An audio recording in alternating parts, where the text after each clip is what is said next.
I'm trying to get back to doing these day by day, but I guess here we go. What up, this one only Playa Rabbit? I know it's been a few days since the last check-in. I think we was on day 8 and 9, and it's day 10. So, get out a rundown for the past couple days. Had a bit of a situation with bacon, and there's only a few companies that actually do sugar-free bacon. I know I had this rant with y'all before, so y'all know how that go. Y'all probably know how serious I am about it. It's like the funny thing about being involved in a situation where you're trying to overcome your cravings and the way you perceive things, it's really more of a situation to where you get to a point where it actually starts to, well, for me, it starts to take over my process of thinking. Because I feel like I'm a survivalist by nature. But I think when it comes to food and changing the way you eat, it puts you into an immediate hunter-gatherer mode where you get more focused on finding food. And your daily everything becomes about food. I know y'all heard me say that, but it's real. It's definitely serious. So on day 8, actually, which was Friday, or was that Saturday? I don't know. Yeah. Man. Okay, so the 7th was Friday. Saturday was the 8th. Sunday was the 9th. Today's the 10th. Today's Monday. Boy, that show you, boy. I mean, I'm here with it. I'm coherent, but damn. Yeah, it do something to you where you get to thinking and you're like, dang, okay.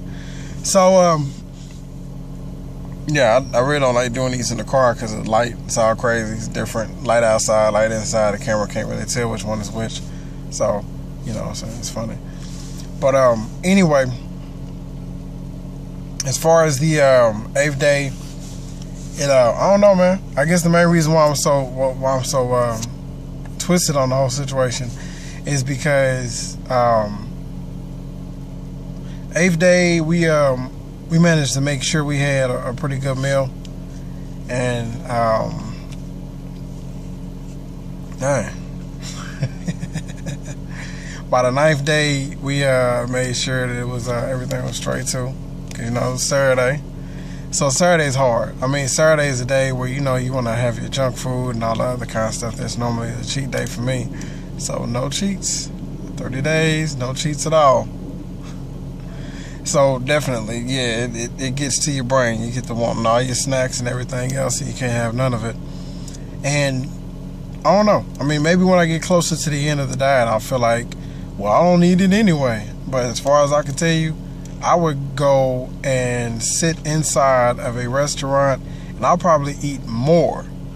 So that's what I'm fearing right now, because I feel like that's what's going to happen when I get off the diet.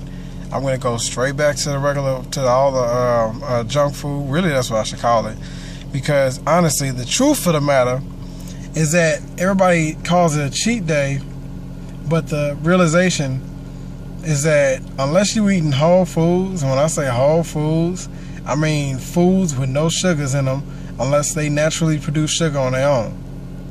And I can't even tell you how much food that actually is. And then the way you process the food, or the way you prepare the food, should I say, because there's a difference. Processed food, of course, all your fried starches, all your grains, actually beans too, as you know what I'm saying, because beans have a tendency to get stuck to you. And when you just go with things outside of dairy, I guess the bean family, which, not green beans, because, whatever. Anyway, dairy, beans, and grains. You eat everything else. You don't feel full as much as you would. You don't feel satisfied as long as you should. And you get into a mode to where your body is burning everything. Now, one thing I want to say about my good friend with Fat, Sick, and Nearly Dead, which of course ain't my friend for real, but I'm saying it because I seen the video, and that was one of my motivations when I was doing the juice diet. Couldn't actually commit to it because it seemed like I could do it without my family part of it. It always was a situation where I fall off. So now that I'm actually doing it, it becomes a situation to where even if your family's on with you, you still get your cravings, you still get your frustration, you still get all of your different feelings that you go through, and those emotions become vital to you because even though you want things to work out, and even though you want to go through a diet, and even though you want to make sure it's all working, you get to a point to where, I'm about to turn this air back on. I'm in Texas, y'all. Sorry. To where you about to give up. And I had a couple of moments like that on both Friday and Saturday and Sunday. Now today, I'm through it, through the wire. I feel like I'm better, but I'm not finna sit here and lie to y'all and say that I don't feel like it because I already know. In a situation like this, man, it's crazy. It makes you want to lash out to anything that you can possibly eat. So obviously, first thing you're gonna go for is whatever's convenient. There you go. And it becomes apparent to you that it's more of an addiction than it is a craving, because the craving becomes the addiction and vice versa. Because when you do eat healthy, you feel full, but you don't feel satisfied. At least not at first, no matter what you do to the food. And I'm just being honestly true for y'all. Now, as far as the bacon situation is concerned, I managed to go to Kroger. Like, I don't know if y'all seen the pictures on Twitter. And I found some sugar-free bacon that I got the last time. So, sorry, Pennison, y'all just too far away.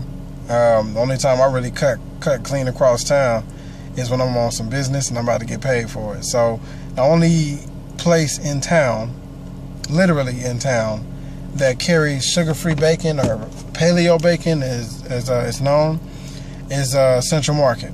Central Market is a nice place to go, but I stay on the edge of Fort Worth, so I will definitely cut clean across town to come see my fans and to come do a show. But if it's just about going to get some bacon or something like that, I like my stuff right down the street. Honestly, I'm just being honest with y'all. And ain't no reason to be driving across town because it don't even make any sense to do it in the first place. So I guess when Pennison gets some stuff closer to me with sugar-free bacon, we good to go. Because they had some bacon up at Sprouts, it was not sugar-free. It usually had like brown sugar or something like that in there. So I don't know if y'all reading this or listening or whatever the case is, but y'all might have to come up with some more options so Sprout and other people in the area can actually carry it too. So as far as anything else, with the Whole 30 diet, it isn't saying that you can't have fast food. You just have to stick to the diet and to the guidelines of the lifestyle to be able to make it work. But the whole point is you need to stay your ass far away from any fast food place trying to pretend like you about to figure out a way to make it work, because it ain't gonna work. You're gonna be so tempted to, even if you do make it work, it's almost like just flirting with the enemy, literally. Because that's how it is. As far as any other options go, you want to pack your lunch and pack a lot. When I say survival, really. So anywhere I go, if I'm doing a business meeting or if I'm out here trying to sell CDs or whatever the case is, I keep something on me to make sure I don't fall off the bandwagon. So that way I have something with me all the time in case I ever get that desire to eat. Because I guarantee you, when you on this diet, it make you feel like a vampire, really. Like you just always searching for that meal. Because you don't get that satisfaction like you would with fast food. But with fast food, after you eat it, it make you feel bad. So, it's that catch-22. You feel better eating healthy, but it don't satisfy you. And you feel bad eating bad food, but you know what I'm saying? It's like that old saying, everything is bad for you, but it make you feel good. But it only make you feel good temporary, and the pain is forever. That's what I'm fighting for. So, to y'all that's really listening, if you ain't got that problem, good. But if you do have that problem, try to change it. Because I can guarantee you, the older you get, the harder it is for you to get away from it. And otherwise, you know what I'm saying, I will make sure that next video is going to be a little bit more about music. I guess it's been a few days since I updated, so I'm just trying to get everything out that I possibly can think of. And otherwise, I'm doing alright. It ain't just like you're going to die from the dang gonna diet or nothing like that. It's all a mental thing. So as long as you can beat it, beat it. Alright? One only Playa rabbit. A little frustrated right now, so I'm about to get in here. I'm about to go in and go eat something so I can be straight. And we out. One.